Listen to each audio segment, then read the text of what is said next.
আসসালামু আলাইকুম। আজকে দারুণ একটি রেসিপি নিয়ে চলে আসলাম আপনাদের মাঝে। কিছুটা আলু কেটে নিয়েছি, গরুর মাংস রান্না করব এর জন্য। আলুগুলোকে প্রথমে আমি লবণ আর হলুদের গুঁড়া দিয়ে ভাজতে দিলাম একটি প্যানে।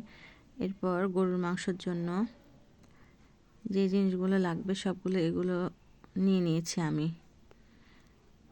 সরিষার তেল দিয়ে এটাকে ভালো মতো আমি মেখে নেব। মেখে নিয়ে কিছুক্ষণ রেখে দিলাম। বাইরে বৃষ্টির জন্য আজকে বাসাতে সবাই খিচুড়ি এবং গরুর মাংস পছন্দ করছে বলে রান্না করে নিলাম। গরুর মাংসটি আমার হয়ে গেছে। শেষে আমি এই যে পেঁয়াজ বেরেস্তা দিয়ে দিলাম। পেঁয়াজ বেরেস্তা দিলে গরুর মাংস অনেক টেস্ট লাগে খেতে। মাংসটিকে আমি ভালো মতো নেড়ে ছেড়ে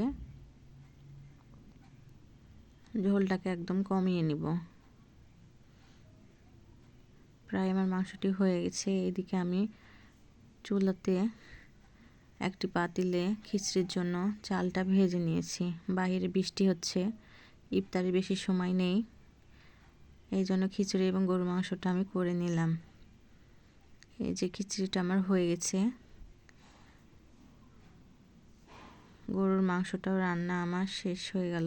আর কিছুক্ষণের মধ্যে আজান দিবে। সবাইকে রমাদান মোবারক।